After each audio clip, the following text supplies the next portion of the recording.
जेकबाबाद भरिसां दोदापुर वेझो पुनू भट्टी थाणे में ॿिनि धुरियुनि में हलंदड़ तकरार हिकु दफ़ो ॿीहर भड़की उथियो।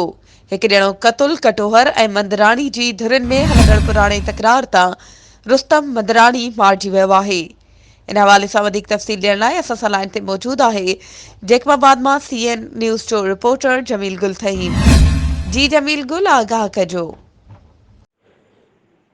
जी बिल्कुलु, मां वटि ॿुधाईंदो रहां जेकाबाद जे भरिसां दोदापुर वारो इलाइक़ो आहे, उते जेको आहे पुनू भट्टी थाणे जी हद में हलंदड़ कटोर ऐं मोदराणी जो जेको पुराणो तकरार हुयो, उहो जेको आहे त वरी हिकु दफ़ो ॿीहर जेको आहे भड़की जेको आहे उथियो आहे। कटोर ऐं मोदराणी जेको आहे त उन्हनि धुरियूं जेको आहे हिक ॿिए मथां उन्हनि फायरिंग जेका आहे त कई आहे, जंहिंमें फायरिंग में कटोर बिरादरीन जेको आहे त उन्हनि मोदराणी बिरादरीन जे हिकु नौजवान जंहिंमें आहे रुस्तम मोदराणी जेको आहे उनखे जेको आहे उन्हनि जेको आहे क़तलु कयो आहे।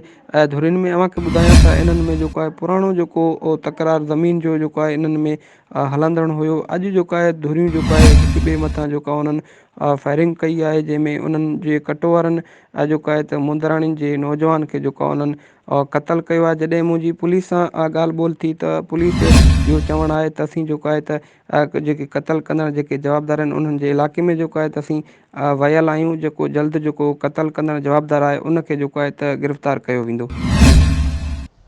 महिरबानी जमील गुल, तफ़सीलनि खां आगाह करण जे लाइ।